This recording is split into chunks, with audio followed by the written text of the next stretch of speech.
اعوذ باللہ من الشیطان الرجیم بسم اللہ الرحمن الرحیم۔ السلام علیکم ناظرین، حافظ اسلامک اکیڈمی چینل کے ساتھ حافظ صدیق آپ کی خدمت میں حاضر ہے۔ اس سے پہلے میں اپنے تمام سننے والوں کو رمضان المبارک کی آمد کی خوشی میں مبارکباد پیش کرتا ہوں۔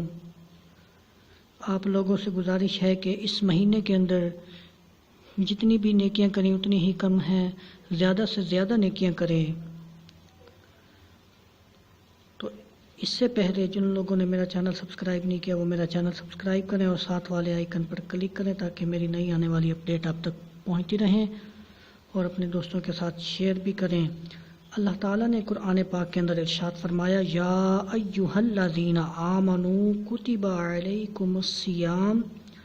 علیکم الصیام کما کتب علی الذین من قبلکم لعلکم تتقون۔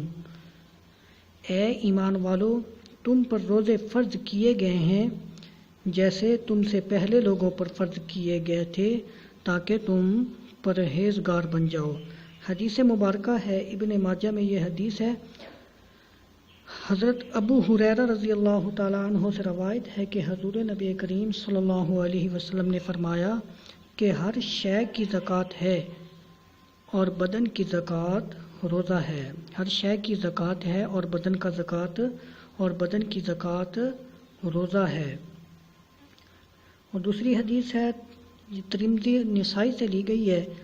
حضرت سہل بن سعد رضی اللہ تعالیٰ عنہ سے روایت ہے کہ رسول اکرم صلی اللہ علیہ وسلم نے ارشاد فرمایا کہ جنت کے 8 دروازے ہیں، ان میں ایک دروازے کا نام ریان ہے۔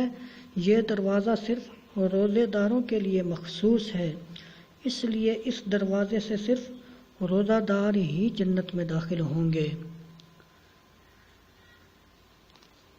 یہ تھی ہماری آج کی ویڈیو۔ اگر پسند آئی ہو تو لائک بھی کریں اور کمنٹ بھی کریں۔